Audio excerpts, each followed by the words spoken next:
Hello, everyone. Welcome to our workshop on the wands, a journey through embodied spirit.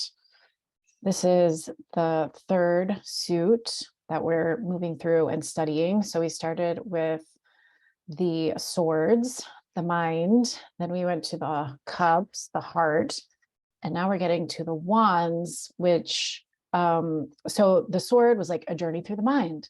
The cups were a journey through the heart. And the wands were a little harder to make a title for. A journey through what exactly? But I think they have to do both with vitality and spirit, and also the body and the way the spirit inhabits the body. That's how I think about it. So thus we have embodied spirit. Yeah, here's our whole suit. Tonight, I'm mainly going to show you cards from the Modern Witch Tarot, which are these here, 4, the 6, and the 7. And then we've got a lot of Rider-Waite, Smith Rider-Waite here with the 8, the Page, the Knight, the King, and the 5. And then we have these 2 other decks here. I don't know which deck this actually is, the Ace, but this is the Pagan Otherworlds by Usi. Beautiful deck. And the wands as a suit are, like I said, about vitality. I think of the life force, whatever it is that I think of it like the soul. I think like I enjoy thinking that we are souls that maybe like are like droplets or like portions of the cosmic consciousness. And we get kind of like sliced off and we do stuff up in the other realms. I don't know what. And then our teachers and us are like, you need to go be in a body for a while and work out some of this stuff in a material world. So our soul chooses a body, chooses a life, and gets in there somehow. And whatever it is that makes the soul into the body, whether or not you believe any of my other story around this, whatever creates like the spirit part of us, the personality, the life, the psyche, you know, our individual beingness, whatever attaches that to the physical form, the body that we inhabit for this lifetime, that's kind of what the wands are in my mind. So we see them all here. And I'm going to introduce the idea of the chakras, which I haven't talked about in the last 2 classes. I don't think, not with a special, not with its own slide in the slideshow. But we started up here with the chakras, and maybe for anyone who doesn't know what chakras are, or if you're not very familiar with them, they are energy centers. They are not anatomical. Like if you looked forensically at a body, you would not find a chakra, but these are believed in many Eastern traditions to be energy centers that run up and down the spine and have their own kind of like provide their function as an engine for different kinds of energies that we use in our life experience. So down here is the root chakra at the very base of our spine, which is connected to survival, our origins, our root, how we got here, the family we're connected to, the homes we live in. And so this chakra I associate with the pentacles, which is next in our workshop progression. The pentacles are about resources, surviving and thriving. We're going to jump up here. The swords, which have to do with our thoughts and our mind and also communication, correspond nicely to the third eye chakra and the throat chakra. So the parts of us that kind of know and then speak that knowing. The cups with their emotional framework are connected to the heart chakra, which is about how we feel. It's also about connection, intimacy. So that's very cups. And then for the wands, I connect the wands with, and others would too, the sacral chakra, which kind of sits between your belly button and your like pubic bone. So for women, this would be kind of like in the area where the uterus would be, so connected to reproductive organs, same for men as well, even though they don't have a uterus. And so therefore connected to sensuality, sexuality, some of the like deepest pleasure we can experience, and also the place where kind of new life in a biological sense begins to get fermented, ignited, whatever you want to call it. And then connected with that, I would put these two chakras with the wands is also the solar plexus. So that's right below your rib cage and above your belly button. And this is like willpower, agency, personal purpose. So kind of like the engine that drives you forward in life to do some of your greatest things. So the wands kind of sit right here, and they're also called rods or staffs in different decks. There may be some other names that I'm not thinking of. And I wanted to kind of show, like, with the swords almost always look like swords. Sometimes maybe they would be called daggers or knives or something, but like, you're not going to, people don't usually get confused. It's like sharp, very sharp object. And then cups are pretty standard. Sometimes they would be gourds or chalices, which is just another word for cup, right? So they also seem pretty easy to recognize for me. And then pentacles tend to look very much the same, this circular symbol, usually with a star inside, a 5-pointed star.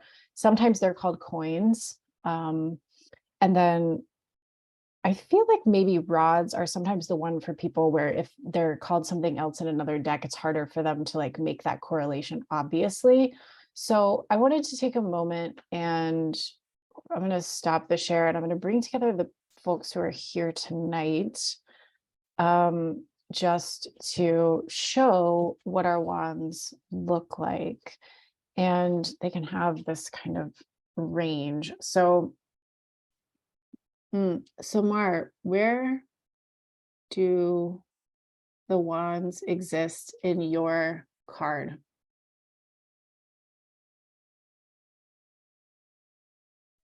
If at Yeah, all. I was just, I feel like it's a makeshift rose stem or thorn. Okay. Okay. Yeah. Got it. I see. So those are those red like dots or roses kind of coming off Yeah, like a petals. creature or something. Okay, cool. So this is a new deck I just got, literally came yesterday in the mail. This is the Fyodor Pavlov tarot. We're going to do a review on that at some point. So this wand has many branches. It's almost like a tree, and it's on fire at the top. And then let's see, Christy, do you want to show yours? Yeah, so also very stick-like, pretty standard. Do you have leaves on your wand? If you look at it, are there little, is there Yeah, anything this green on? one has some small leaves and little blossoms, Okay, so there's but some not growth. all of them. Some of them have leaves, yeah. Okay. Laura or Mary, do you, no pressure, but if you're willing to show. So Laura's got like a more traditional, this is very much like the Rider-Waite deck. It's a version of the Rider-Waite deck. So you see, it looks a little bit more like a club, and then there's some leaves growing on it. And then Mary, will you hold that close up to the camera? Yeah, so Mary's also looks like a club with kind of a bigger protrusion at the top. And we were kind of joking at the beginning about what that looked like and whether it was appropriate to say. So I think you know where our minds are going. And maybe it is phallic in its suggestion. Thank you, Mary. But I also wanted to bring forward this page of rods. These are called rods. And this is from the Aquarian deck, which probably came out like in the 60s or 70s, I think. And you can see that this one has like a flowering element. To me, it looks like a vulva, right? So there's something sort of phallically associated, and also even vaginally associated with this symbol, which goes back, I think, to that connection to like the sacral chakra, our sensuality, our sexuality. They're not only about that, but they have the home where we start to think about that, among other things. So I just wanted to point that out before we get into the suit more deeply. Let me take us back to our presentation. Okay, so we'll go through the individual cards and ask your questions, share your insights as we go if you're here in the live call. If you have other associations with these cards, I'd love to hear about them. And if I'm saying anything confusing, or if you want me to go deeper on something, also put it in the chat. You can unmute yourself. We have a small group, and we'll be taking some breaks for questions as well. If we get through this with enough time, then we'll do a little spread with the wands at the end. And then, of course, I'm going to be sharing with you a workbook of journaling prompts that has each card in the book. So there's a journaling prompt plus some extra spreads. There's a journaling prompt for every wands card, and then there's some extra tarot spreads you can try as well. And I'll also be sharing with you a meditation that is meant to help you embody the spirit of this suit. So it'll guide you through the cards in a progression. So let's start with the Ace of Wands. I really loved this depiction of this energy, this archetype, this opening, and not the hand providing the wand in this case, but it's planted at the hilltop. There are flowers woven into the ribbon and a butterfly fluttering there. That looks like a beautiful sunrise and a flourishing community in the background. So I think of this card, and what I'm offering tonight and in these workshops is kind of my composite, like the meanings that I tend to use and rely on when I see these cards. I invite you, these are from like different tarot teachers, and also from my own experience and talking with people who pull these cards and learning about their stories and making new connections that way, as well as my own lived experience. So you should, it is great if you have your own individual set of meanings that you associate with these cards. We don't all need to have the same ones. So take what works for you, and also use the journaling prompts and use your reading practice to help you expand and layer the meanings over time. So I'm always learning what the cards mean and welcome other interpretations. Okay, so with the Ace of Wands, we have the beginning of fire. Aces are beginnings. Our wands are about the element of fire. I haven't really talked about that yet, but fire is very dynamic. It's warm. It can turn into a raging blaze that humans can't even effectively control. Fire comes from volcanoes and makes molten earth that literally can melt the earth. It can also, it's also associated, it is the element that, all of our ancestors relied on all of the elements for their survival. But for our earliest ancestors, the ability in cold climates to make a fire was often the difference between survival and not surviving, if there was no immediate shelter. So passing on existing life and keeping life going and surviving is a part of what the wands are about and what fire is about. It's also constantly in motion. And if you watch a fire, it's very dynamic, very seductive. It has like sexy movements in a way. And it's really difficult to sort of define. Like, we can put water in a cup, we can hold soil in our hands. Air is a little harder to think about, but fire is its own thing too. So when I see the Ace of Wands, some questions I think about are like, what is coming alive for you at this time. Where is the spark? Where do you want to feel the spark? If you have the spark, if you are feeling it, what do you want to do with it? So kind of like building a little fire. How do you want to tend it? What does it need in order to gather more energy? How do we want to shape the fire? I think about fire dancers who use fire and their bodies to create a sensual, a seductive experience, a mesmerizing experience would be more accurate. So here's the beginning of fire. I think also about a match being struck, and that initial ignition we see on the match, this like fire energy expanding before it begins to settle into its own natural dance. So Ace of Wands can mean that you're starting to feel or about to feel or desiring to feel a new re-energizing in some way, renewed vitality, feeling more energy, having a shot of creative inspiration, and also maybe something kind of like bursting on the scene and creating a little explosion of some kind that has its own excitement. So that's the Ace. And then we get to the Two of Wands. This is the Modern Witch Tarot. And I've used Modern Witch quite a bit in these classes because the cards adhere pretty closely to the Smith-Rider-Waite, which I only encourage people to begin with if they're at the beginning, because there's a lot of text and thought and podcasts about that particular deck. So many of the decks that exist now sort of descended from that one or are in interpretations of that one, though not all of them. But this one most closely kind of reflects the same arrangement visually that the Smith-Rider-Waite deck has.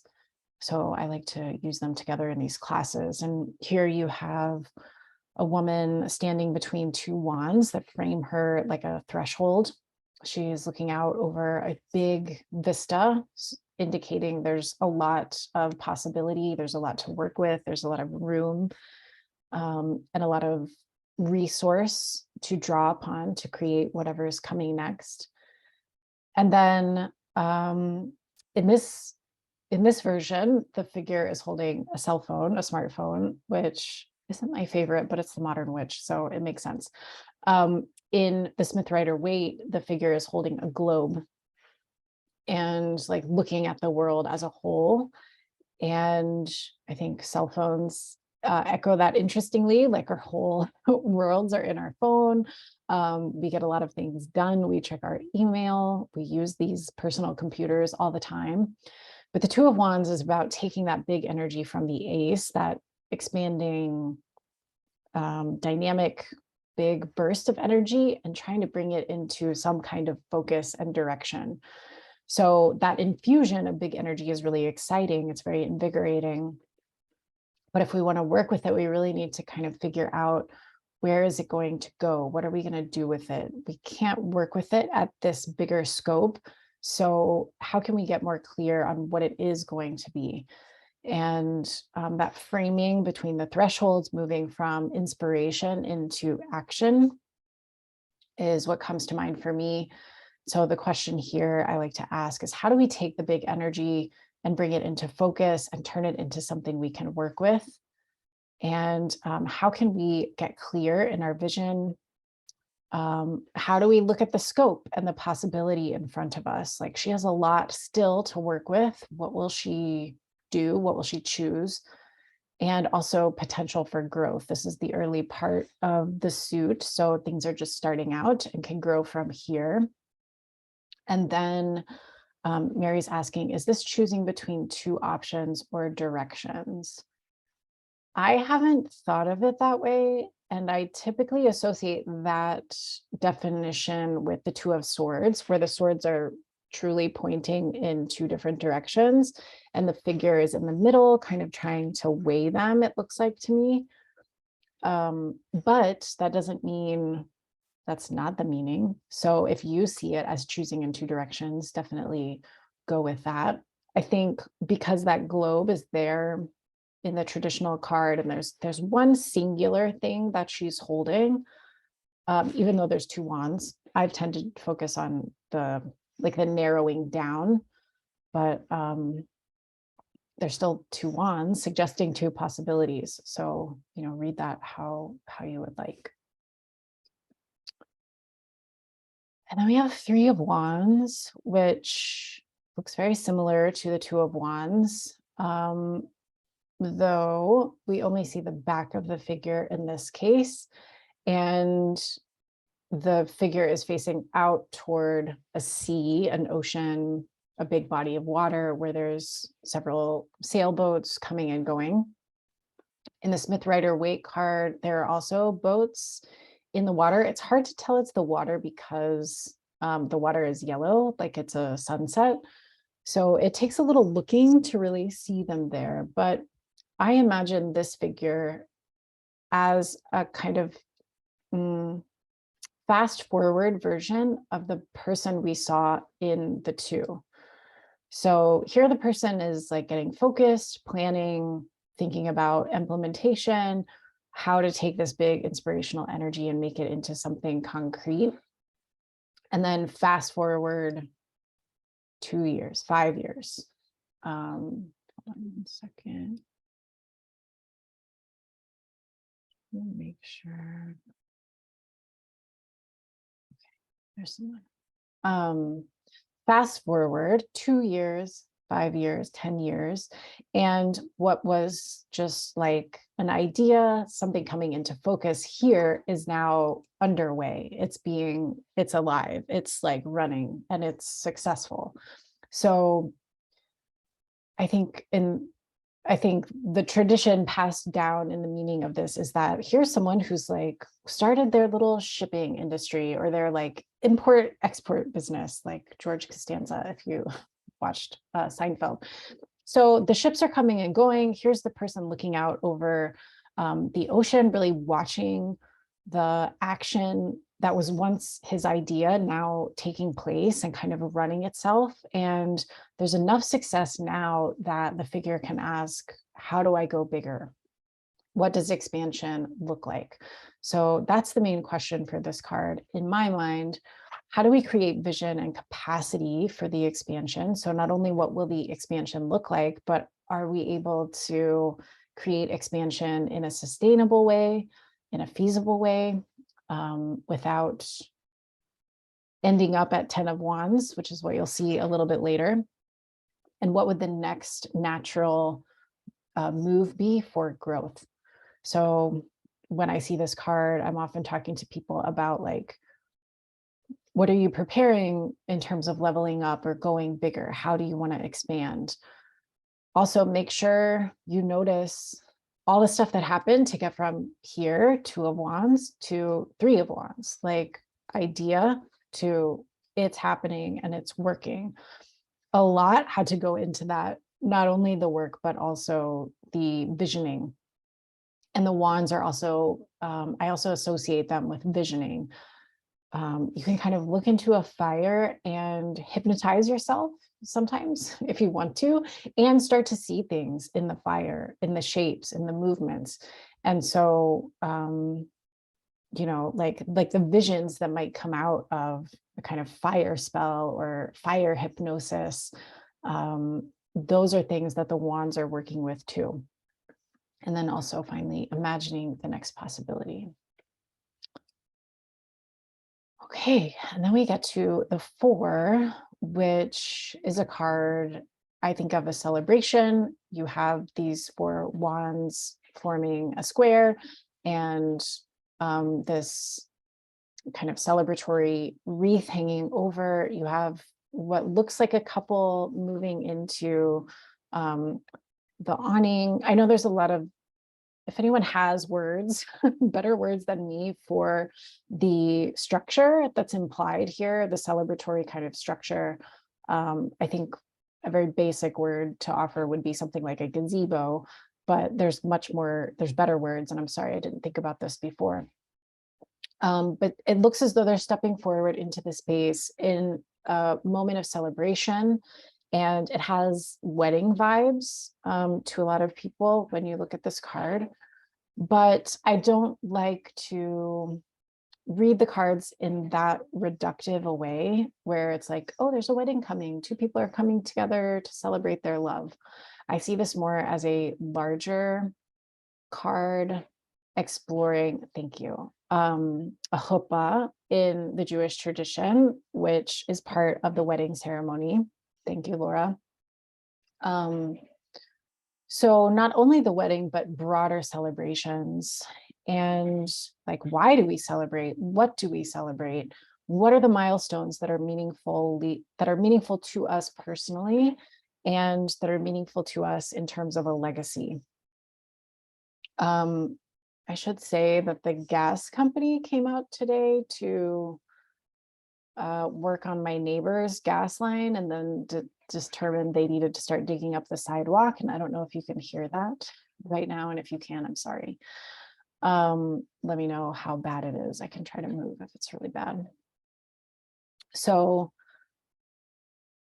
I also think of this card in terms of sometimes the celebrations that mark time across generations. So like family reunions, retirement parties, baby showers, graduations, all that kind of stuff. But I don't like to limit this card to only celebrations of those particular sorts of events and achievements. Like we could also celebrate divorce. We could celebrate leaving a job. We could celebrate like finishing a long project at work that you worked on for 6 months. And even if no one at the office is really like having a party for it, you still get to celebrate and you deserve a celebration. So I also like to see this card as a larger invitation to celebrate, because I think when we celebrate the things that are meaningful to us or the things that we've worked on, we let the universe know that like it mattered to us. We're not just in this constant like rat race of doing something else and doing something next and finishing that thing and always thinking of the thing we have to do after this one. We do the thing we have to do, we give it our attention, we look at its impact and results, and then we celebrate it. Why did we do all the work? Why did we put all of the energy into it just to like immediately go to the next thing in an endless cycle of always doing and never celebrating, right? So the more we stop and celebrate, the more we kind of indicate, I think, to the universe, like, this is what matters to me. This is the stuff I care about. This is the stuff I want to be proud of. And then we get to enjoy what we're doing more. And I think the universe acknowledges us in return by giving us more of the things we'd like to celebrate or helping us find them. So yes, celebration, joyous recognition, marking time, communal celebration. And then there's a question here. What is the difference between this and the 10 of Cups?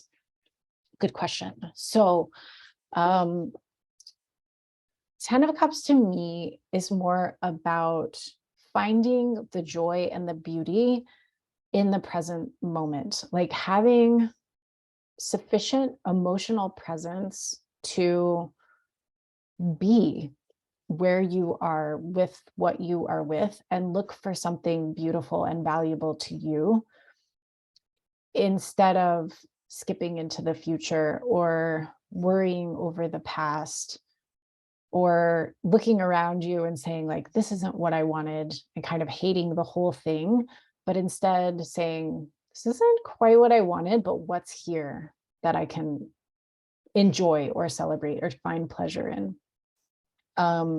There's a rainbow usually in that card where the people have come outside to celebrate the rainbow, and rainbows are fleeting. They only are up in the sky for a little while. It's like the magic is temporary. So people come outside and celebrate the rainbow, enjoy the rainbow, look at the rainbow while it's there. They stopped what they were doing before to come see the rainbow. Yes, 10 of Cups also has different generations in it. So it can still be you can think of any of these cards as an intergenerational kind of paradigm. I also think of 10 of Pentacles as intergenerational as well. So here for me, the generations in the Four of Wands are implied because weddings tend to mark like the joining of two families. And then there's like a new chapter that unfolds, and then there will be descendants. And so it has intergenerational implications just through like the nature of the event that's depicted. Whereas 10 of Cups has like two generations actually shown in the card.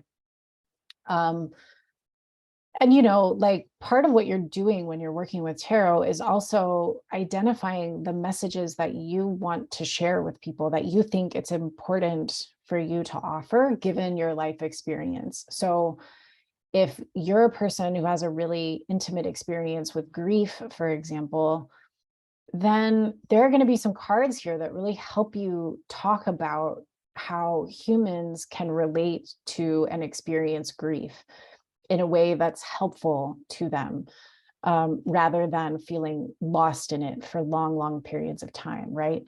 So, you know, if you are more oriented, whatever you're noticing that feels right, feel free to call upon that.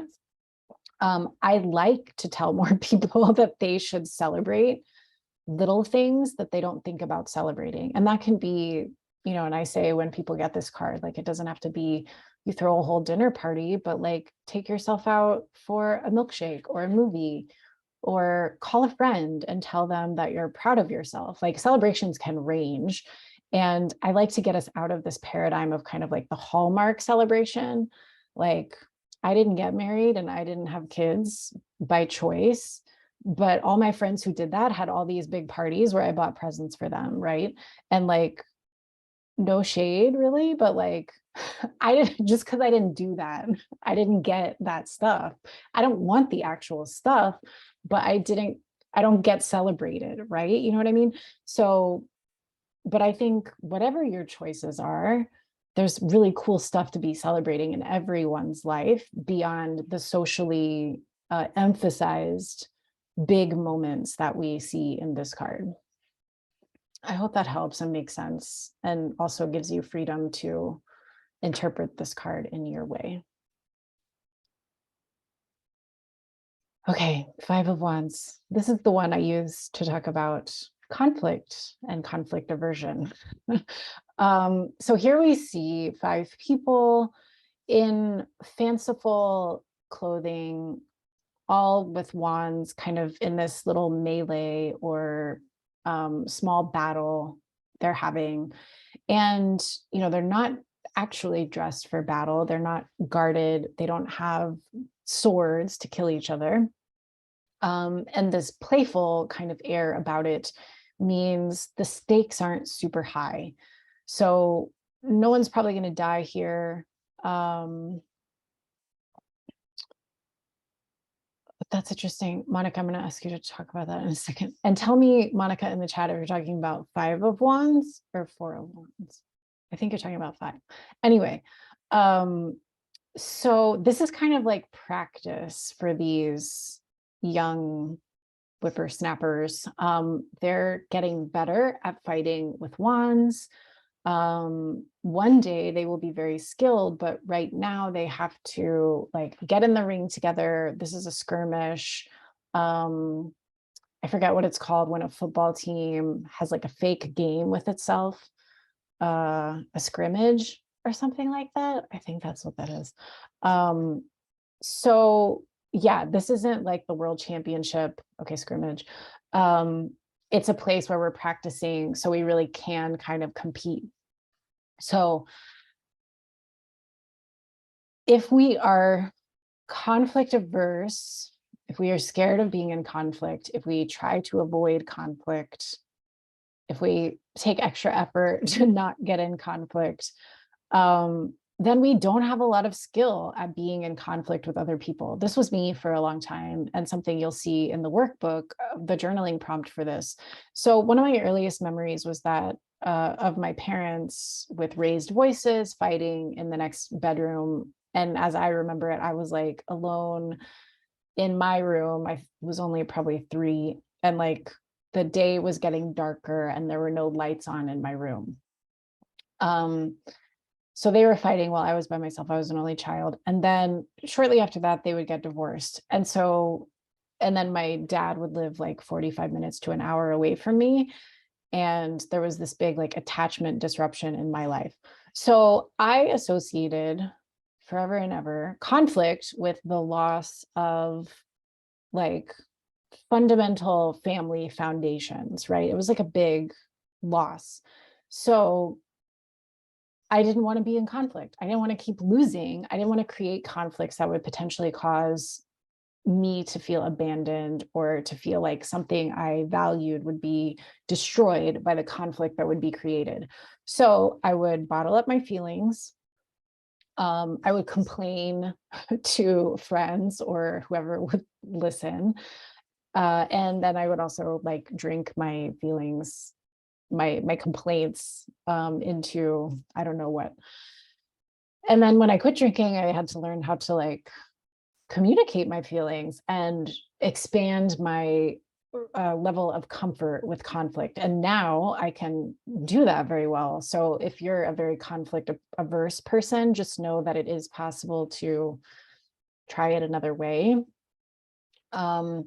Anyway, this card, and I think a lot of women are conflict averse for lots of different reasons. Men don't want to hear what we have to say in certain situations. And when we are more direct in what we want or what we're fighting for, then we're called all kinds of names, right? So a lot of us learn to just like keep it chill, keep your feelings to yourself. But the beauty of conflict is that we're all different human beings, and there's no way we can all agree on even most things. So when we acknowledge any friction or difference or tension, and we communicate about that, then we see what other people are experiencing. And if we get curious in the space of conflict, we can find out why people feel the way they do. And even if we're in a conflict with someone who isn't super curious about our feelings or experiences, the fact that we share our own truth is something, even if they truly go into a state of denial about what we've said, it's been put on the table, and like that can't be subtracted or erased anymore. So even if in the moment of conflict, there's like a flare up and it doesn't really end well, sometimes we hear what the other person said over a couple of days, over a week, over a few months, or even longer, unfortunately. And that like rings around in our head and bounces around, and like we're like, there's some truth there. And so ultimately conflict is for helping us reunify and helping us understand each other and also move through difference. And in order to get more comfortable being present for conflict, we have to be in conflict in the first place. And this has to do with communication. It has to do with standing up for yourself, having your own back. Monica wrote, it increases my capacity to be misunderstood. I love that. That's some gold right there. So we get really uncomfortable if people don't understand us. And a lot of us have stories about how the world doesn't understand us. And we can kind of flip the question and say, like, what if it doesn't matter that much? We want to be understood by certain people very close to us. We don't want to be misunderstood by everyone. But if we become more comfortable with people not understanding us, then we understand ourselves better. And that's really the most important thing. So when I see this card, I might say, like, it's time to kind of address the elephant in the room. Maybe you need to say the thing you're thinking, even if you're nervous about the other person's reaction. Maybe you're ready to grow in a different way past conflict aversion. Developing self-empowerment skills. That's what these gentlemen, these young whippersnappers, as I've called them, are doing, saying what needs to be said and exploring and understanding difference. So conflict also has an energy almost like an orgasm, like it builds up and it builds up and it builds up, and there might even be a bit of an explosion, and then this, like, the dust settles, people walk away, they gather their senses, they think things over, they feel their feelings, and then something has changed, usually, hopefully for the better, sometimes for the worse, but the energy was there anyway. So either you're trying to like walk around it and ignore it, or you're letting it go where it needs to go. Okay. Let me pause there and ask what questions are coming up for people now. You can unmute yourself or put them in the chat. I'm also curious if that 4 of Wands, 10 of Cups discussion was helpful.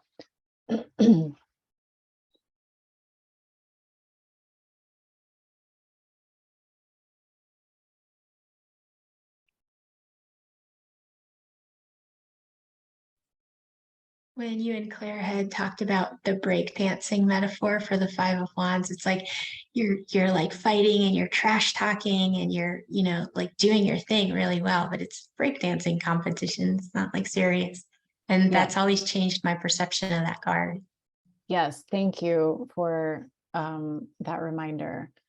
Yeah, or like a dance off where it's like a throwdown or a challenge, you know, like we can make it fun, and we think that conflict is like life ending, but it's just a moment of friction. It's kind of neutral. We just have a lot of feelings about it, right? Any other questions?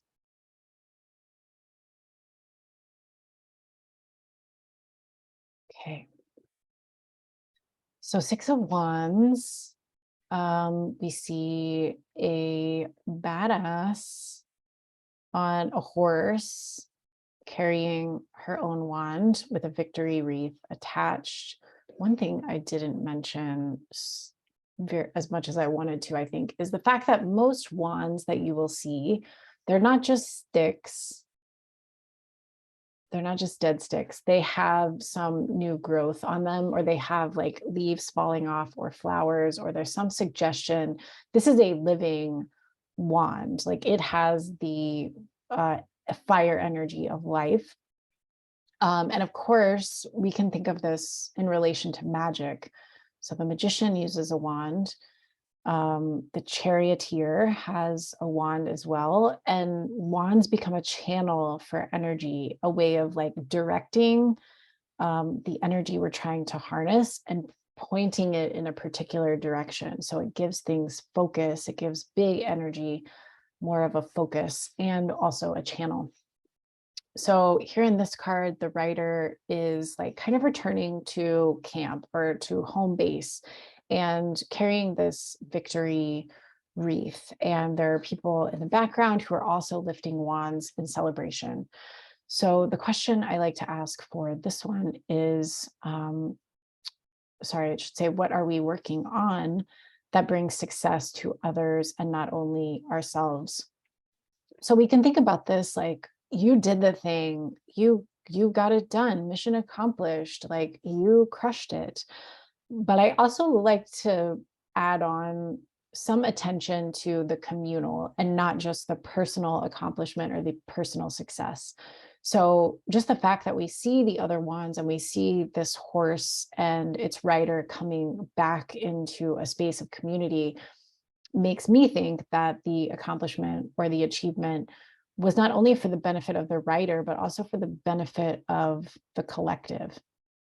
So this can give us a moment to think about, like, how have our accomplishments not only built us up in some way, but also how do they benefit the people in our midst? So this could be making other people proud, also feeling the recognition of your community for something that you've done, wins that like reverberate beyond the personal, you know, the way like, so the only sport I really like is baseball, and my team is the Astros. I grew up in Houston and they won the world championship this year. That's the second time they won, but just like with any sports team, it's like the whole city celebrates what like 20 people or 9 people or whatever actually accomplished. And the win is very symbolic, in addition to being like an actual display of skill and fortitude and all of that, but like it's representative of something for other people. And so there's cause for celebration in the community too.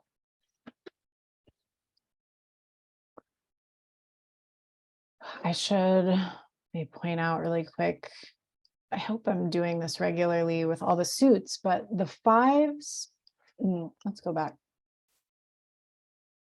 So aces, a beginning energy, a portal.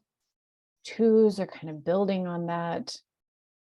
Kind of wobbly, establishing kind of energy.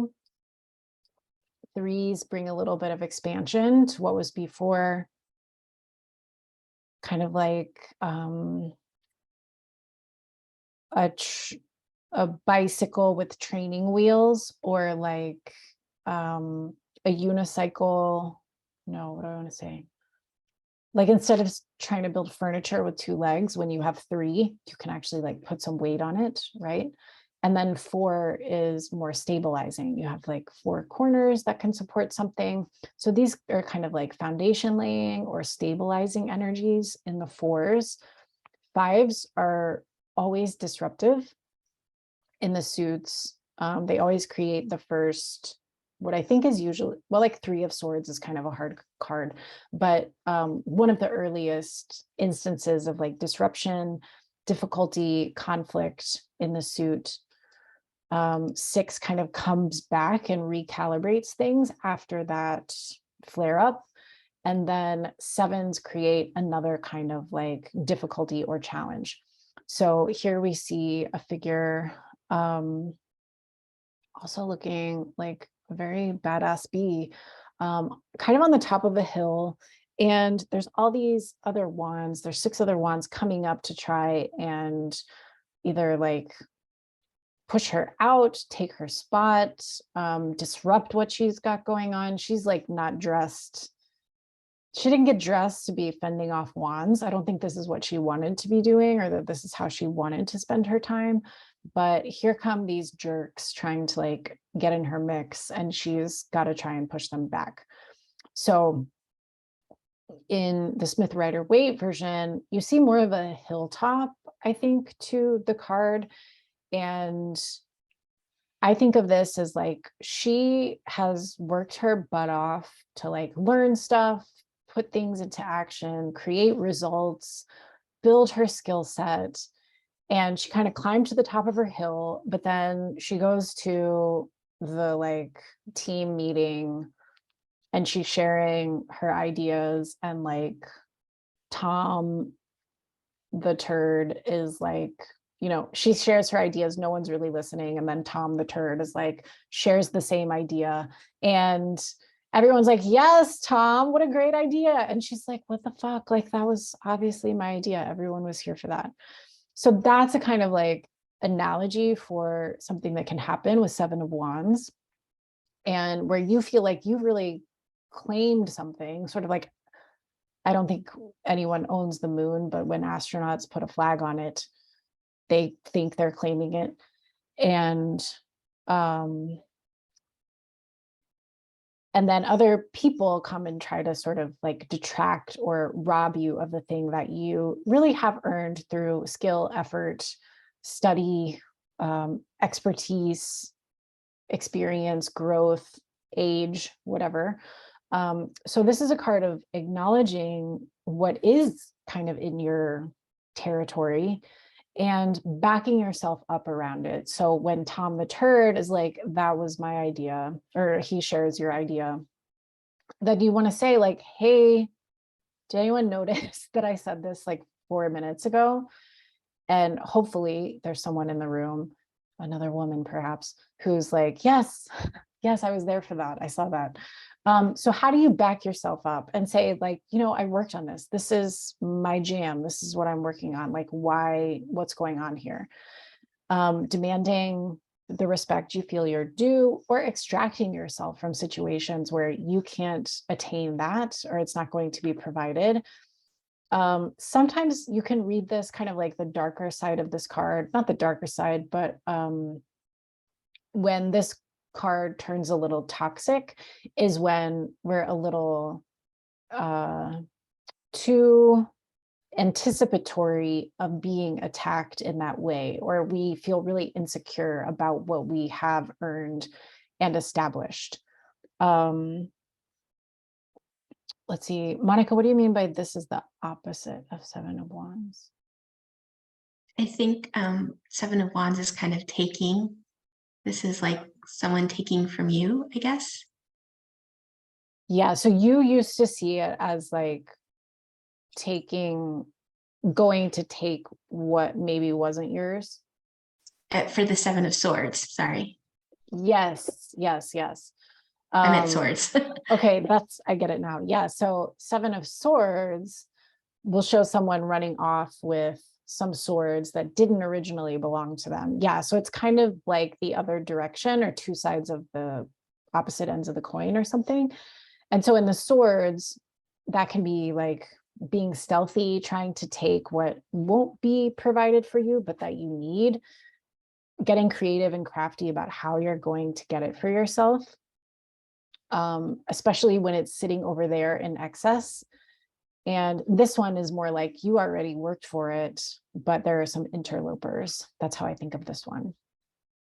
But the flip side, or where this gets a little toxic, is when we're sort of expecting, perceiving false threats where they really aren't there, or feeling a little bit insecure about what we have earned and claimed. And so we're kind of looking over our shoulder a bit much.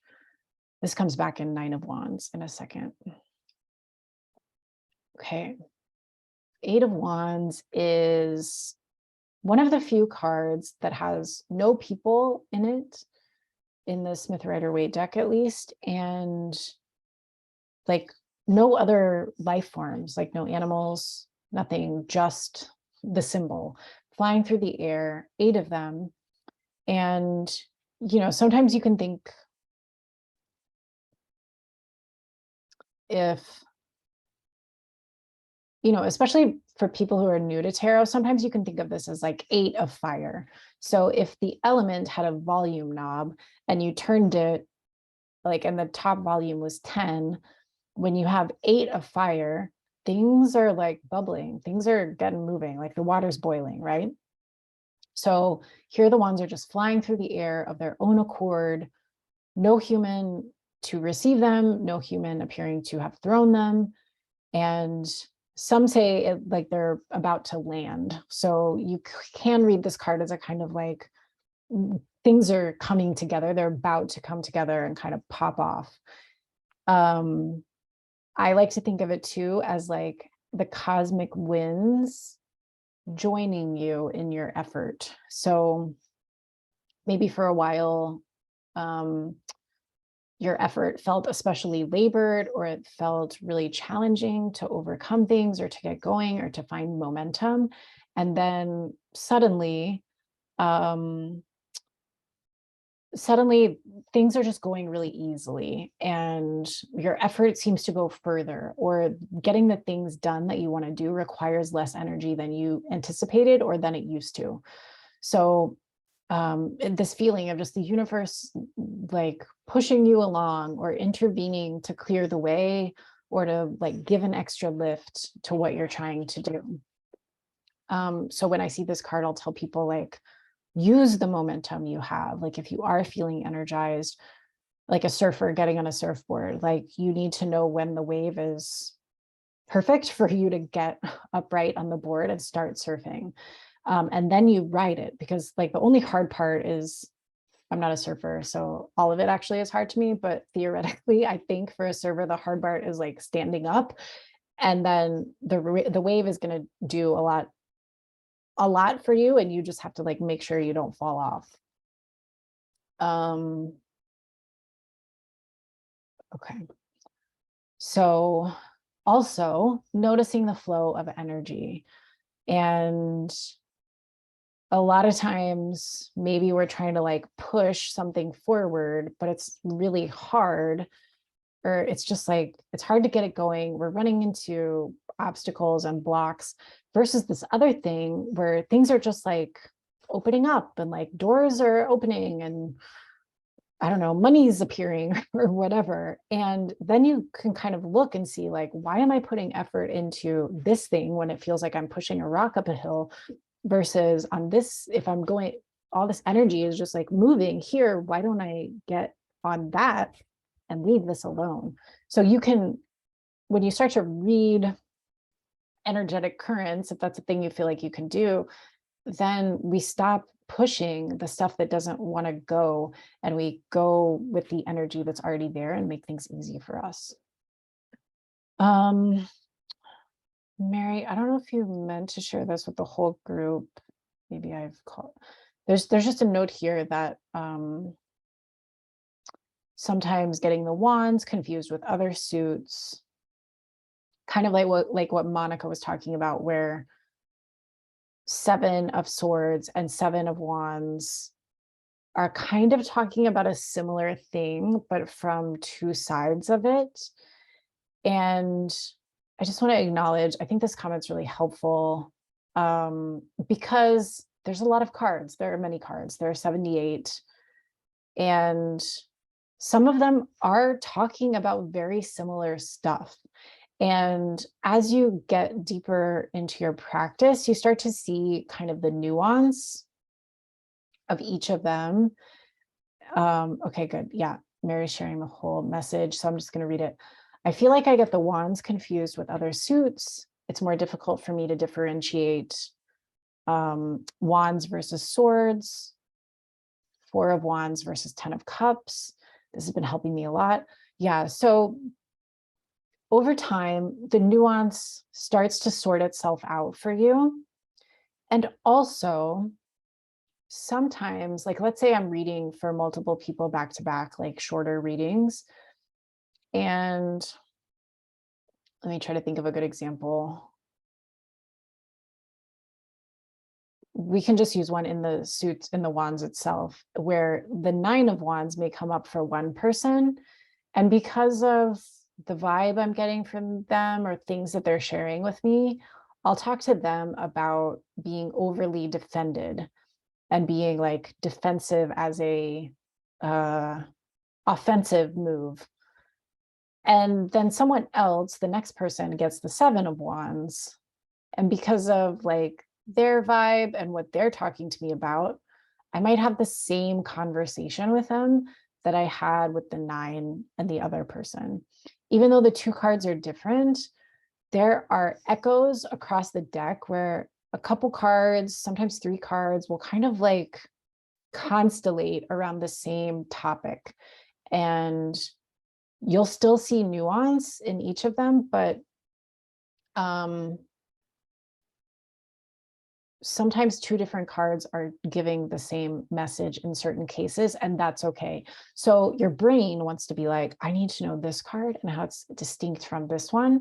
And you do eventually want to know that, but it's going to be hard because they also overlap. So just allow for the overlap and the fluidity of the whole thing. I hope that makes sense. Okay. Then you have, here we are, 9 of wands. So let's look here. We have 7. She's kind of like fighting things off. And this person looks like they've been fighting and they're down to fight some more. So,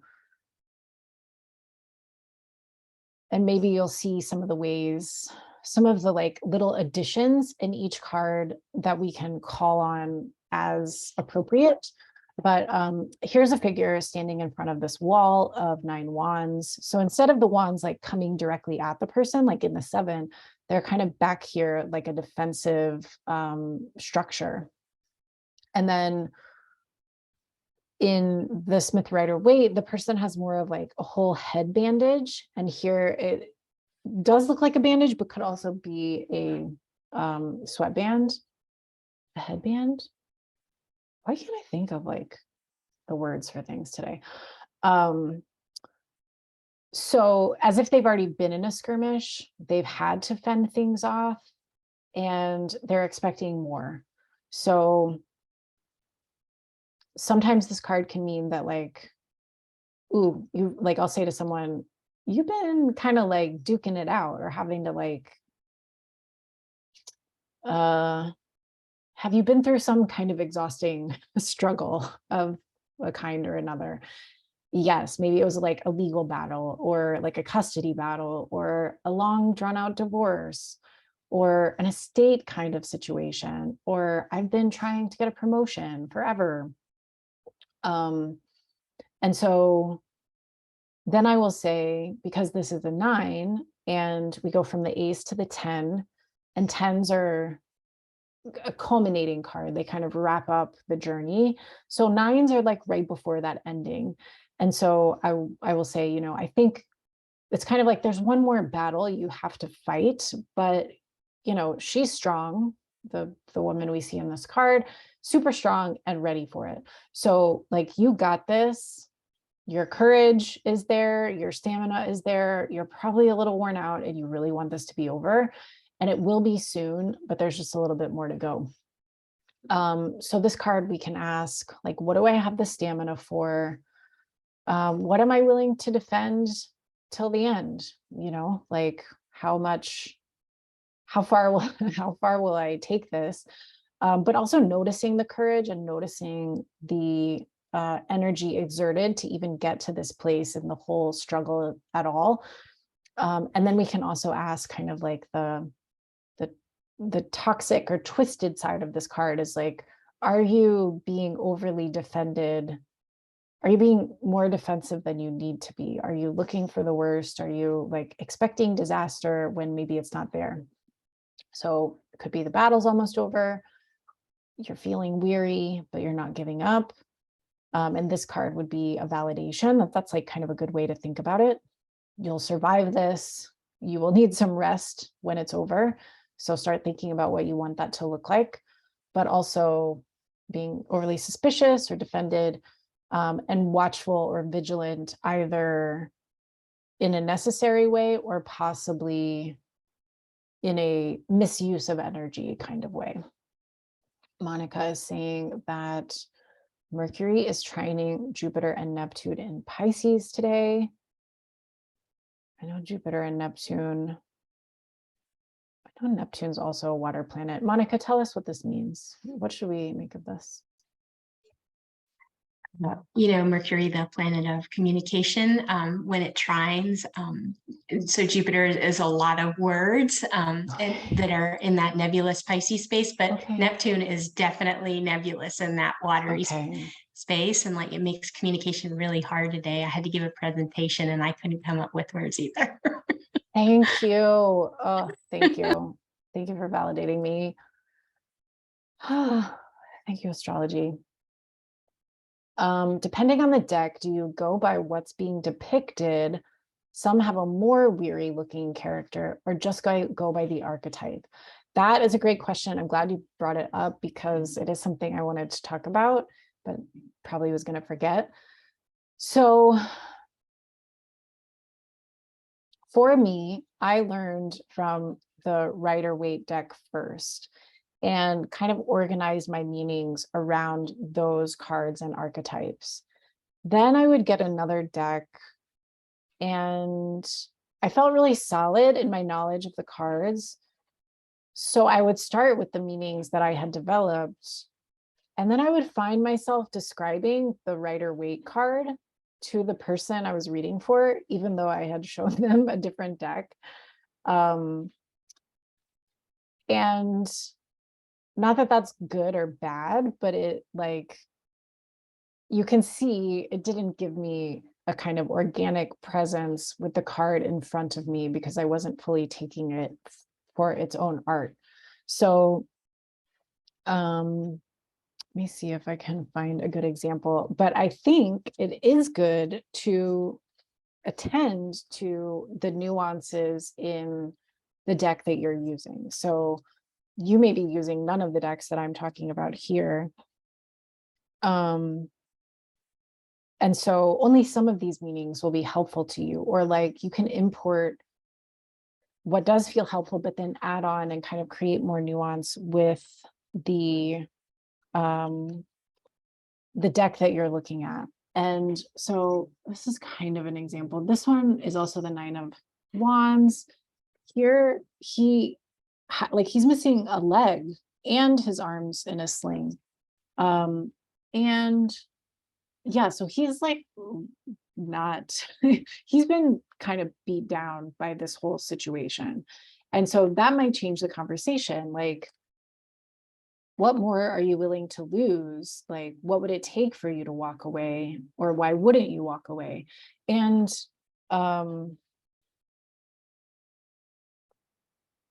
also in readings, not even necessarily telling them what's true, but asking them a question that gets them thinking about their truth if you're reading for someone else. So,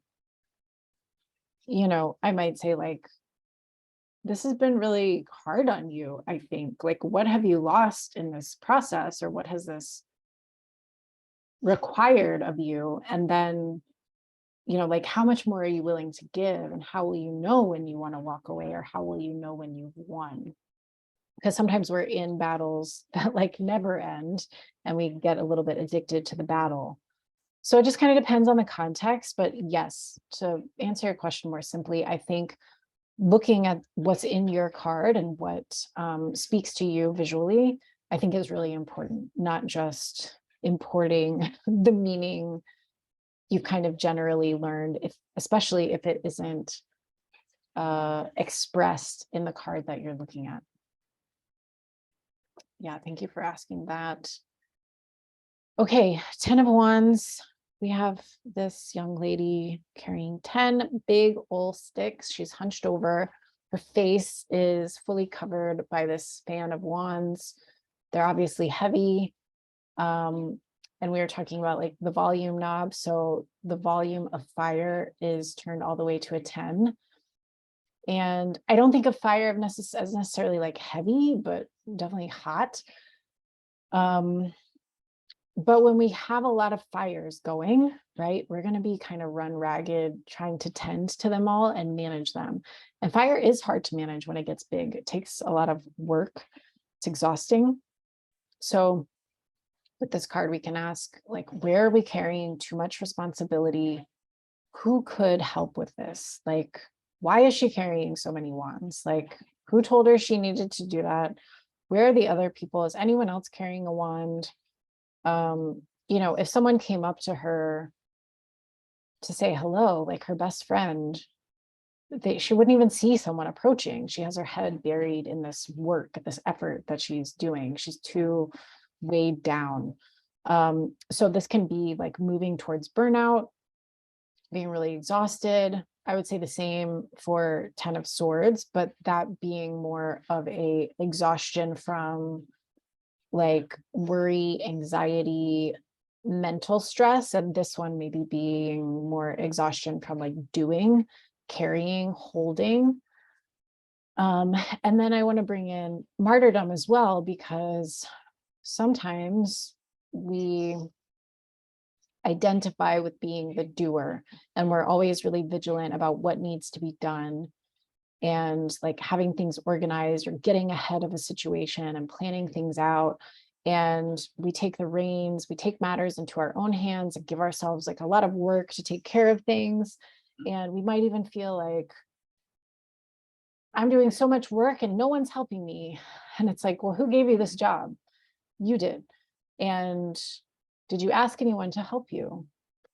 No. Okay, like, why not? And sometimes like the martyr thing is just like it's a pattern, it's a nervous system defense and pattern, but it's also something we start to identify with. So it's a groove and a loop we kind of run through over and over of like giving so much, thinking we're the only one who can do it, doing all the work, even when there's other adults around who could like do something, and then telling ourselves a story about how there's no one here to help us and we're so alone and put out. And so And we kind of love the resentment and the self-righteousness that we get when we overextend. It helps us separate from other people and be like different or know better. But that doesn't mean you should be ashamed of that part of yourself if you identify with this, which someone in the chat is.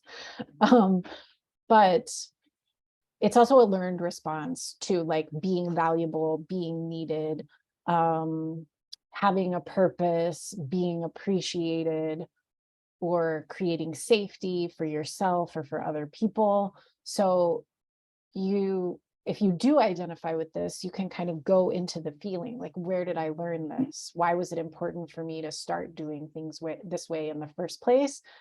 And there's a good journaling prompt to kind of work with this in the workbook. So that might be a good one to check out, but it's not for you to like, not only be the martyr, but be mad at the fact that you have a martyr identification, but get curious about it and be compassionate with it and know that it came from somewhere, from a good reason. And then you can start to shift it if you want to, which I would recommend, because it's hard doing this life the whole time, right? Okay, questions about these cards. Also, how bad is the noise?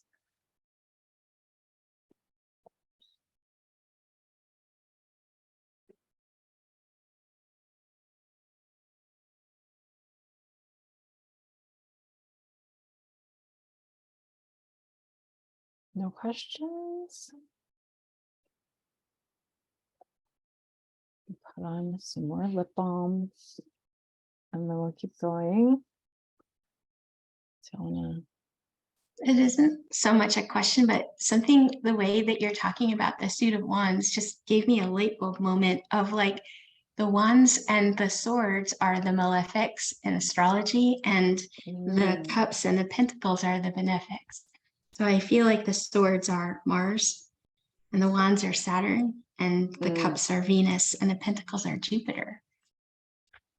Pentacles are Jupiter. Yeah, so you know way more about astrology than I do. There's just something, the way and the languaging of the wands, it just sounds like so much like Saturn, structure, passion, discipline, all those things. It's fantastic. I'd never thought of it like that before. Yeah, I think so when I think about Saturn, and again, only having like limited points of reference, okay, they're seriously digging into the concrete right now. Sorry. I'll hear it. Okay. No, great. All right. So Saturn, as a Capricorn, and you're a Capricorn too, Monica, but Saturn is our ruling planet, connected with these, us as an earth sign, and that imposing of structure and like making us work within the confines of like a material realm that I associate with Saturn feels more earthy to me in that way. But I feel I'm not asking you to change your perspective. I'm just like offering my own association.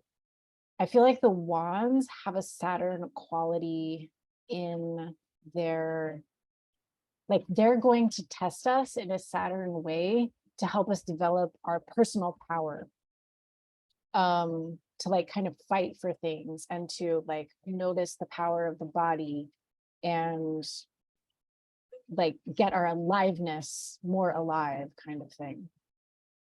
I know Yeah, because when you deal with the lessons of Saturn, you always get a gift. Yes, that is true. That is true. And I know Samar knows a lot about astrology too. So y'all can add that in the chat, or and I just never thought about it as the benefics and the malefics in these four suits, which is amazing. Yes, good. There's so much crossover. So like with the chakras, with astrology,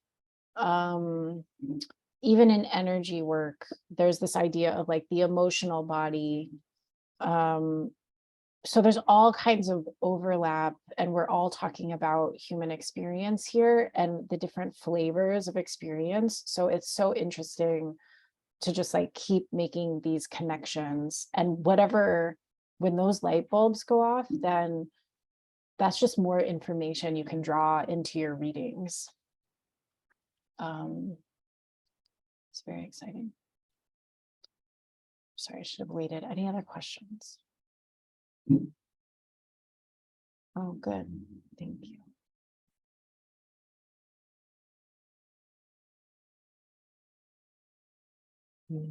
Okay, just a few more to go.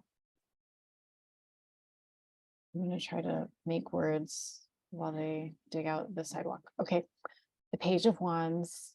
We're getting to the court cards, and we talked about this before. Pages are like, it's like pages went through the whole training process of 1 through 10. And now they're ready to go into higher level learning. So they're beginning toward mastery, and they've already learned a lot about the suit already, but they want to go deeper. So it's a little bit like getting into, you know, going to graduate school to go get extra development around a subject matter. So this being the Page of Fire, having that kind of adventurous, vitality inducing kind of energy. The page with his red tights and this like red flame on his cap, and I think of him in this moment like maybe there's a jetpack here, or almost like a witch who's ready to like take off on her broom and fly through the sky, and like and so there's a readiness to take a leap, to go upwards, to embark on this higher level journey. Lindsay Mack talks about this page needing to like put things in place first, like get organized and make sure everything's set before they launch off. I don't see that as like fundamental to this card, but it can be helpful.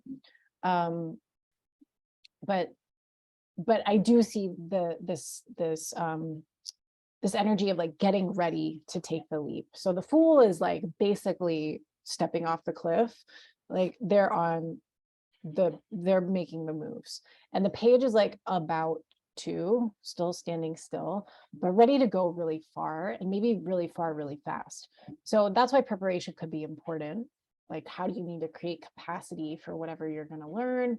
Or are there teachers or foundations or goals you need to kind of realize before you start?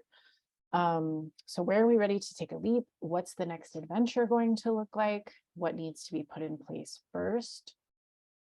So the journaling prompt for this one will talk about like a creative project or some kind of adventurous undertaking that you're ready to embark upon.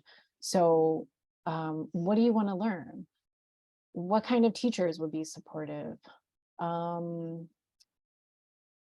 What else? How can you make the project or the journey fun instead of just like thinking only about what you're supposed to get at the end of it? Like, how can you make it fun the entire time or as much as possible?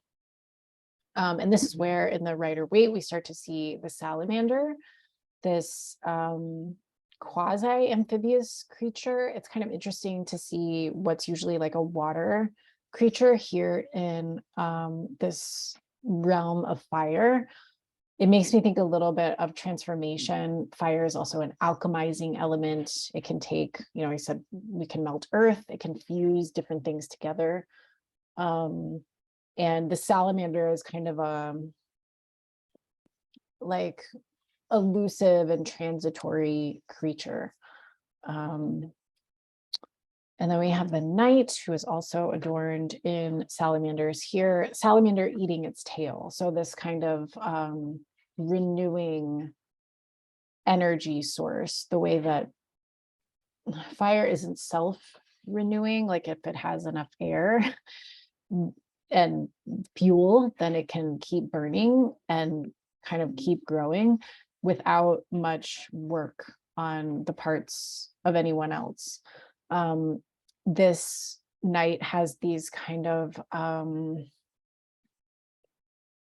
flame-like adornments and shapes to his clothing, and so does the horse.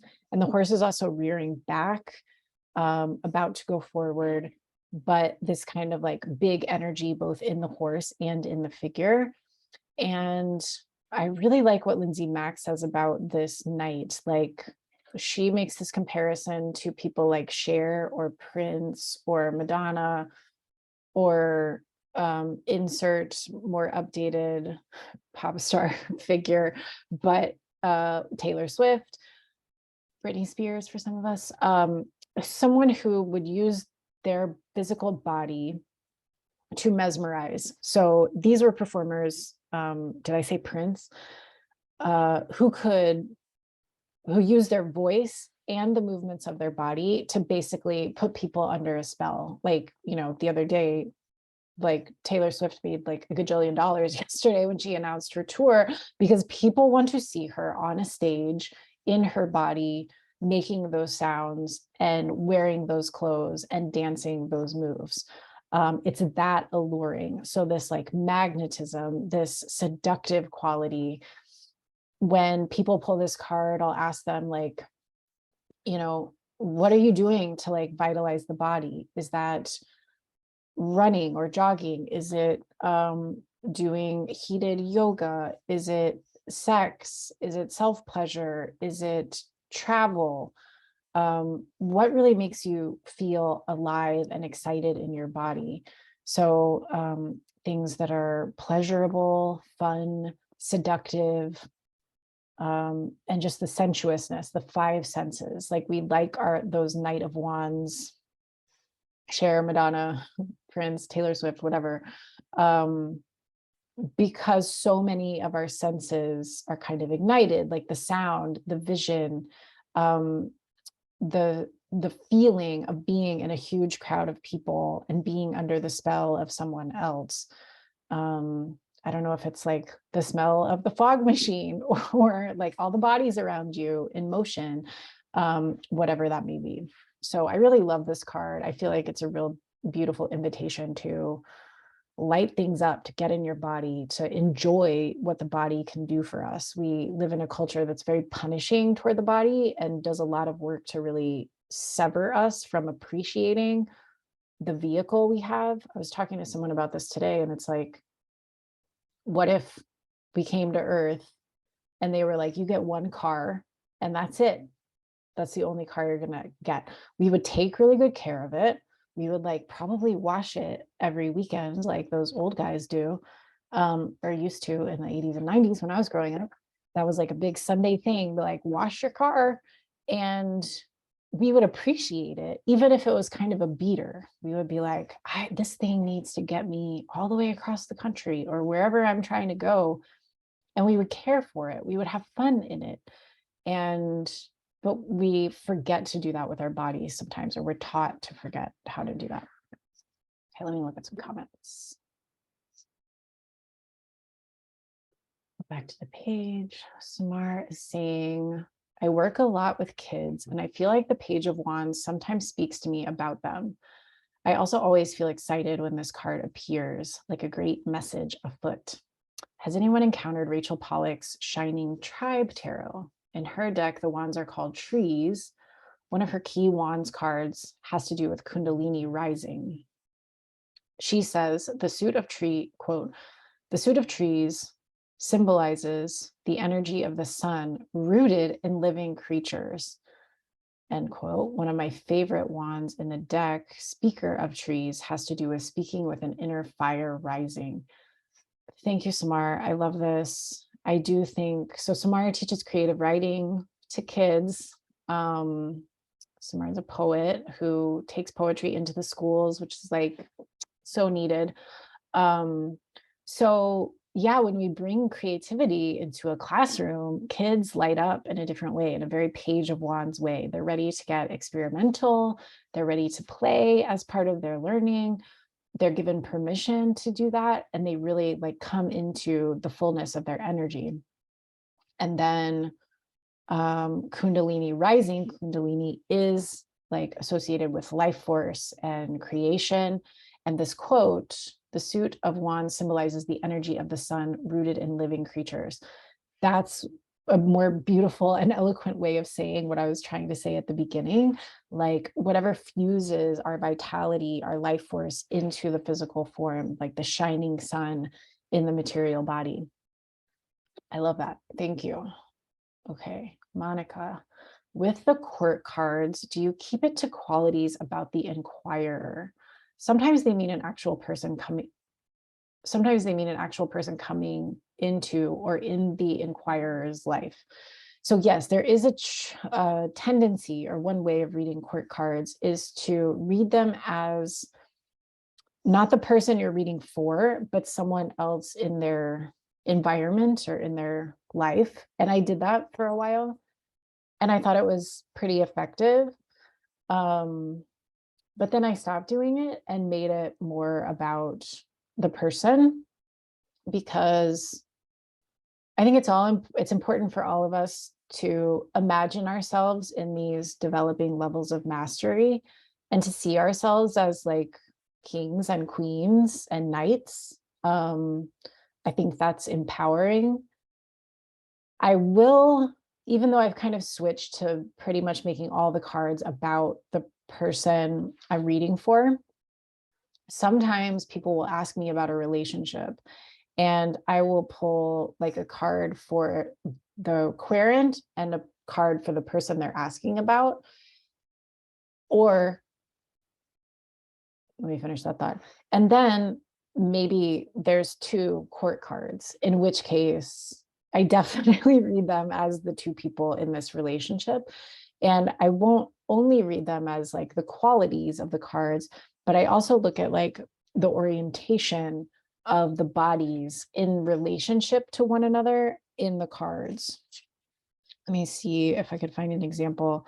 But I'll also say that another occasion or reason when I would open court cards up to possibly being about someone else other than the person I'm reading for is when the querent is maybe asking about a relationship, and we're not doing the you them kind of arrangement, but doing something a little more directed or even general. And a court card will come up, and the person I'm reading for will really see that court card as representing that person they're thinking about. So they identify with it, in which case, like, I'm all in on that. So yeah, once I get into people asking about their relationships with other people, which I try to be careful about, because I don't pull cards to find out the motivations or feelings for someone who didn't show up to get a reading from me. But I will do a little bit of looking, like, how are you oriented toward each other? So let's say,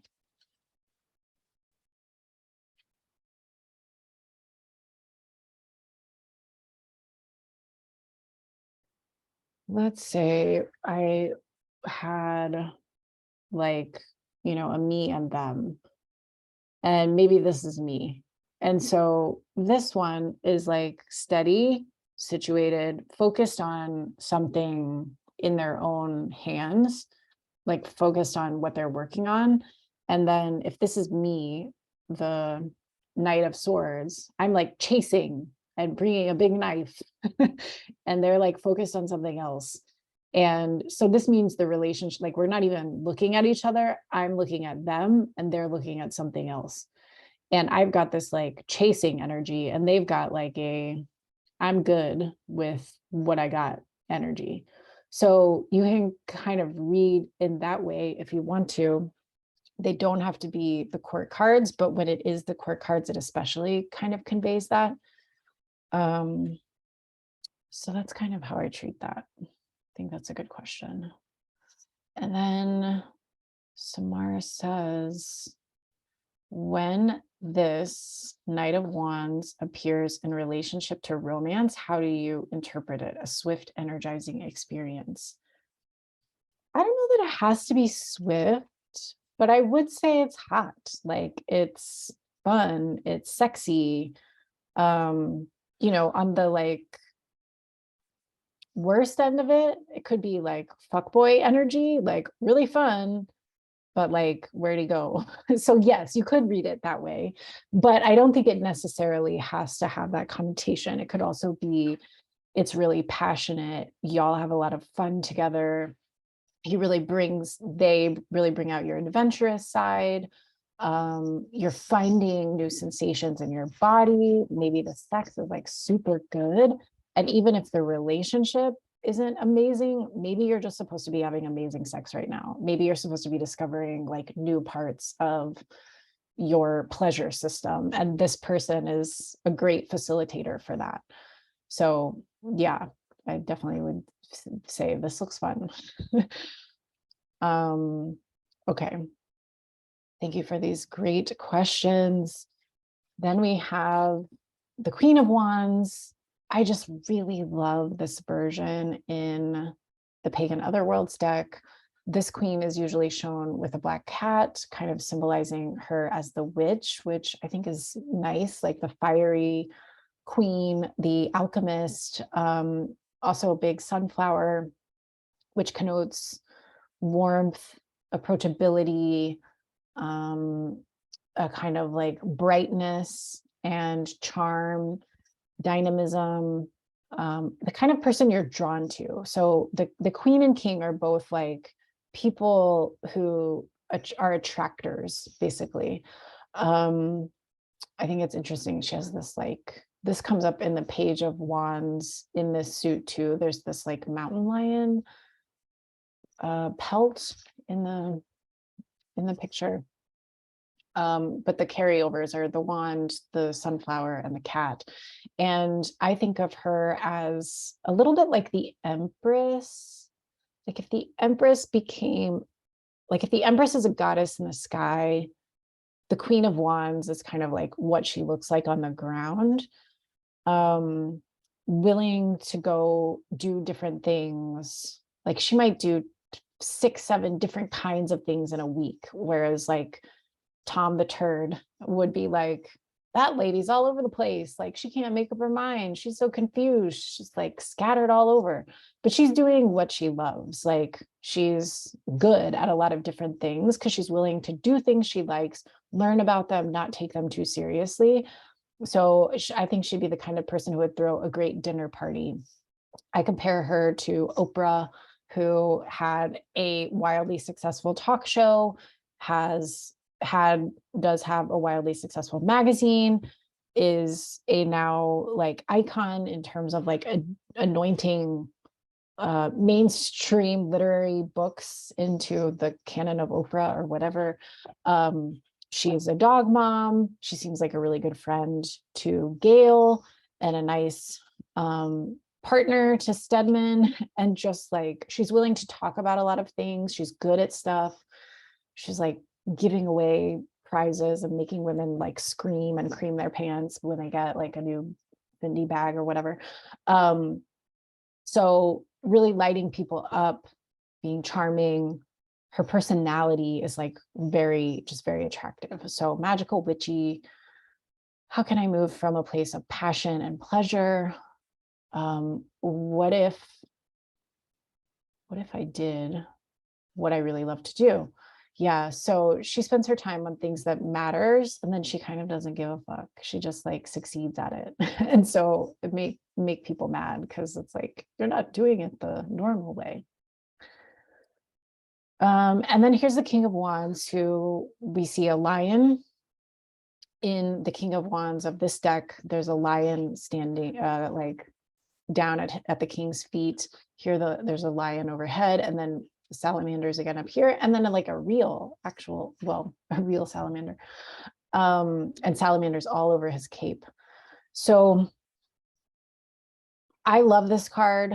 Yes, Leo energy. I think of this king is one of like my favorite things, my favorite ways to talk about leadership in a like exciting way. And so I also talk, let me say first, like the King of Wands is someone who has that vision, like the biggest vision holder of all the wands. We talked about vision, like seeing things in the fire. So this king has like seen the vision, probably seen the vision more than once, seen different iterations of the vision, practices imagining the vision on a regular basis, and sees what's possible in a way that other people are not willing or prepared to see. So he has the vision, he believes in the vision, he feels passionately that it's possible and that it would be good for the collective, kind of going back to Six of Wands. You know, it's not just good for me, it's good for all of us. And because of his connection to the vision and his ability to articulate it and describe it to people, and the authenticity with which he can describe it, because it's been a vision that's like been in his being, he's very close to it. So he can talk about it well, passionately, and believably. People see that it's like they go together, the vision and the leader. So then people are like, I want to help you. I want to be part of this. I believe too. I want to believe. Let's see what we can make.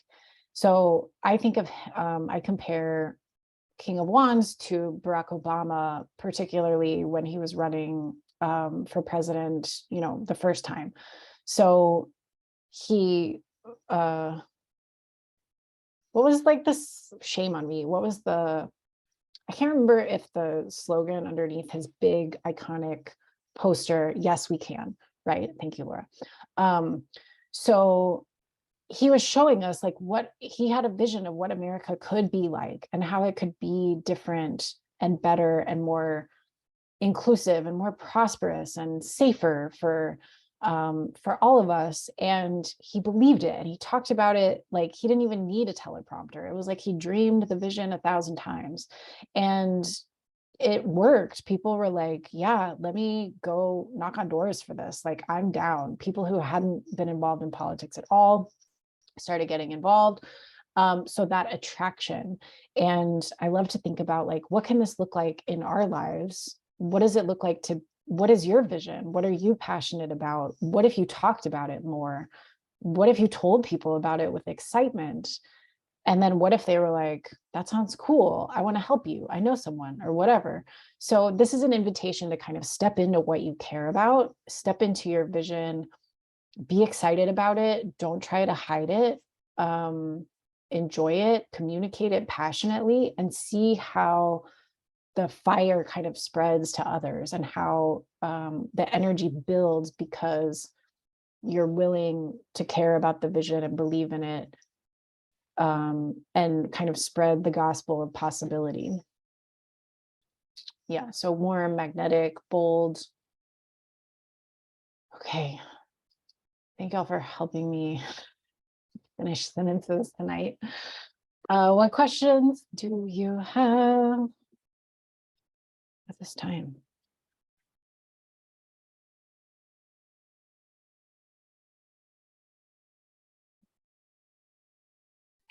What is that deck on this slide? This is Pagan Otherworlds as well.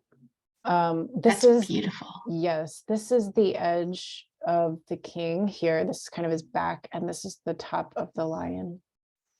Yeah, and then here's the knight who's on this like antelope that's rearing back, and he's like covered in green moss. I love this deck. It's actually, I found out this weekend that it's missing the 9 of Wands. So I think I'm gonna have to like use it in Mystic Messages. I think I'm gonna run a Mystic Message special where you get Pagan Otherworld cards. I'm gonna have to buy a new deck.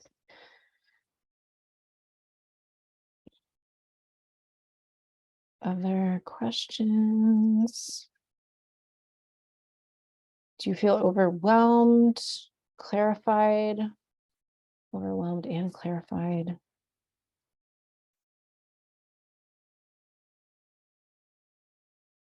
Much more clarified. Good. think the journaling prompts will help a lot as well. And, you know, it just takes time. It's a lot.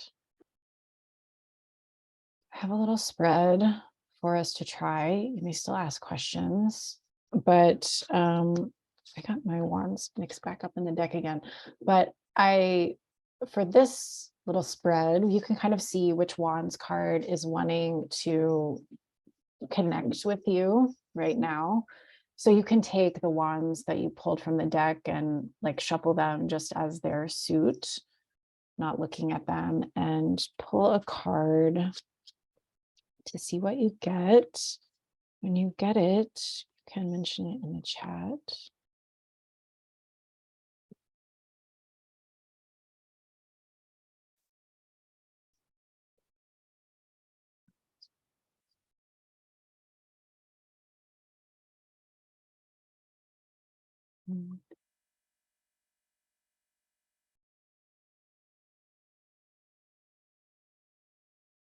Here we got a 6 of Wands.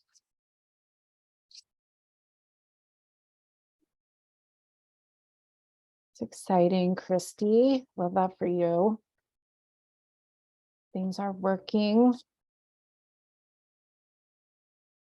Your work is working. The new kind of work, I want to say.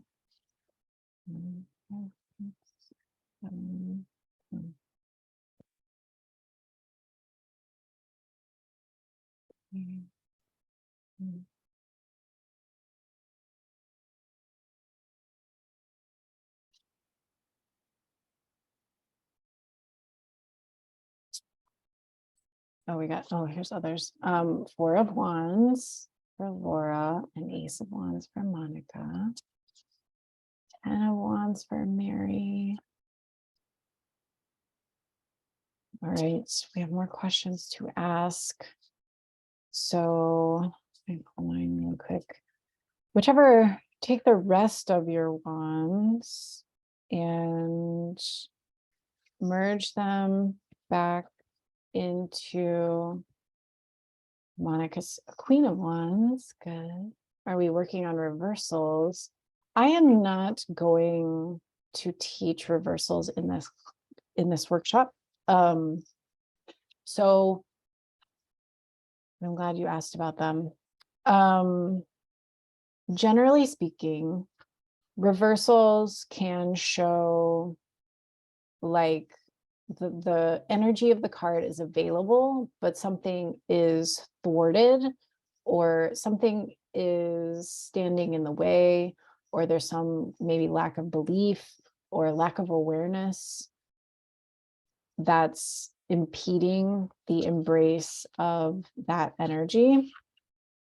Sometimes it can mean like maybe the energy is completed, or you've already like dealt with it. It's becoming resolved. My Uber Capricorn self got too mentally tweaked out about reversals, because this thing would happen with my mind where like, what if the deck was upside down when I picked it up?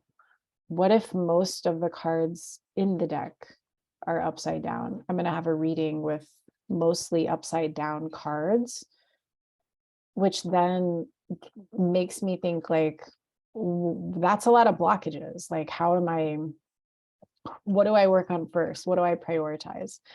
And I think it's also a little harder when like, you know, when you get 10 of Swords reversed, when you see this card that's like a challenging card, but it's reversed. It's like, well, is it kind of worse? Is it better because it's reversed? But mainly like the way the cards were oriented in the deck, and like, what if I happened to pick up the deck upside down, so they were all reversed? I couldn't get over that. So I devised methods for keeping my cards mostly upright. And if a card does turn up reversed, and it doesn't take me like a lot of work, I can kind of do it blind now, but If a card does still come up reverse, then I definitely take it seriously. I'm like, oh, that was on purpose. But I invite y'all to share anything you like about how you read reversals. And even if a card shows up reversed, you can decide to read it right side up and just do that. It's okay. You can also read all the reversals if you want.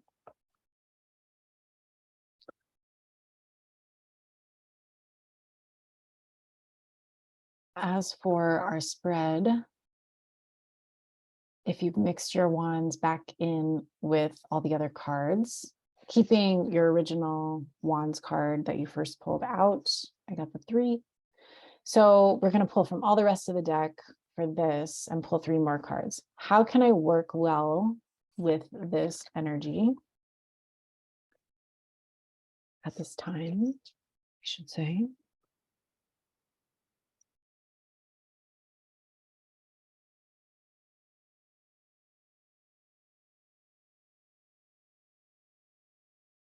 Okay. And then our next question is, what challenge can I work through in this? By that, I mean, if this wands card wants to guide me, usually moving in a growth way will bring up a challenge for us to consider. So in this work of embracing the wands you got, what challenge might you work through in the process of that?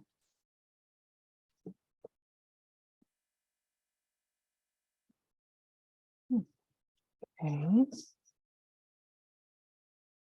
And then what card can be a guide and ally for me in this particular work, in working with this wands card?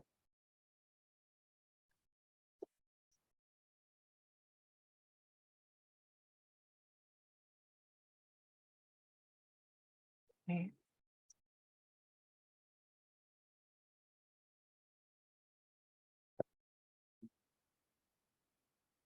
If you would like to take a screenshot of this to remember the orientation of your cards or what they meant, go ahead and do that.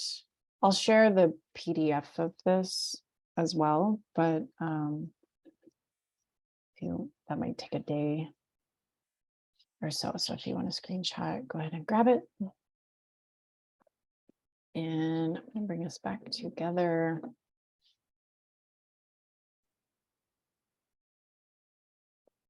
And see if y'all have questions about your spreads. Okay. Samara's sharing hers. Queen of Wands as the card that wants to guide. 2 of Pentacles for how to work with this energy. 9 of Cups for a challenge to work through. And the Hermit as a guide and ally. I like that. The Hermit makes a lot of sense to me. Looking forward to some healthy alone time, purification. 2 of Pentacles feels grounding and perhaps of the body too. Lots of gentle exercise. Just wondering about the 9 of Cups as the challenge card. Does that suggest a kind of obstacle with wishes fulfilled? Samar, what do you mean by obstacle with wishes fulfilled? I think I was just thinking, yeah, just how you labeled that spread. I think it said challenge. Hold on one second. The gas people are here to tell me something. I'm going to find out if my gas is working or not right now. Sorry, one moment.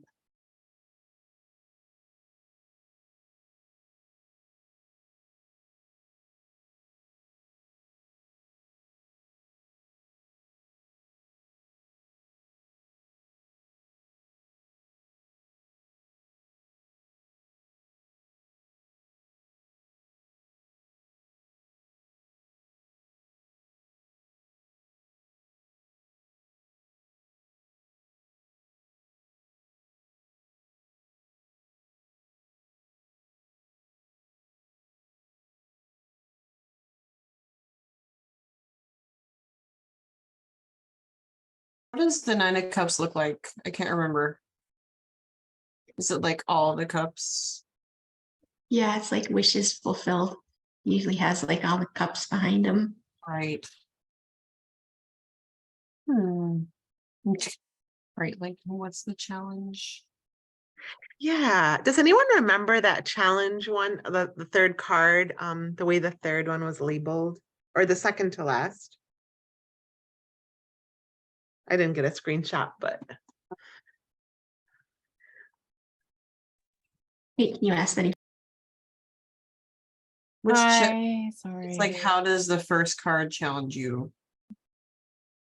I think. Oh, I can. The last one, what card can be a guide or ally for you?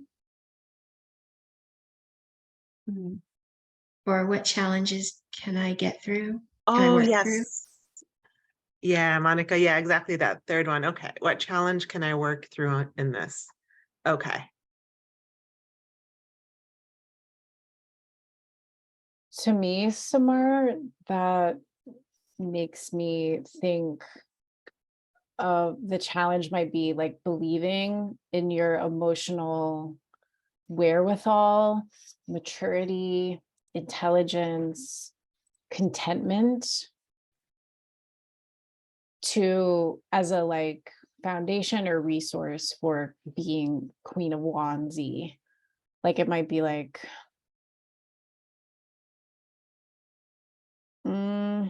that's too much for me, or I don't want to be seen in that way, or it's hard for me to be seen, or people will think I'm too showy or something. And so Nine of Cups is like, you can handle the feelings of this. Like you have strong emotional resources for exuding Queen of Wands, but you maybe aren't believing that yet. That's how I would see that. Something like that.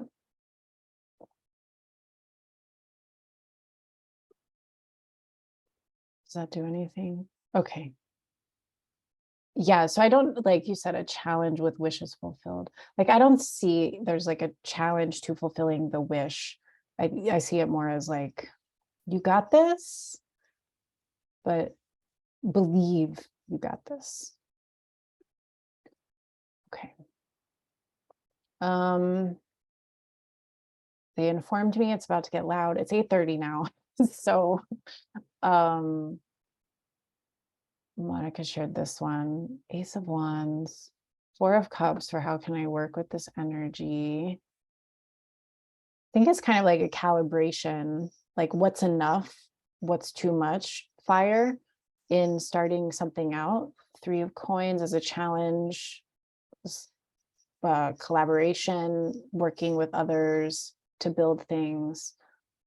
A card that can be an ally and guide. Yeah, you're mapping this out. Yes, success, abundance, working things out. I agree. You already read it. I didn't check that part of the content. The comment. Sorry, y'all, to be a little bit scattered in this as they hammer away at cement right out there and knock on my door.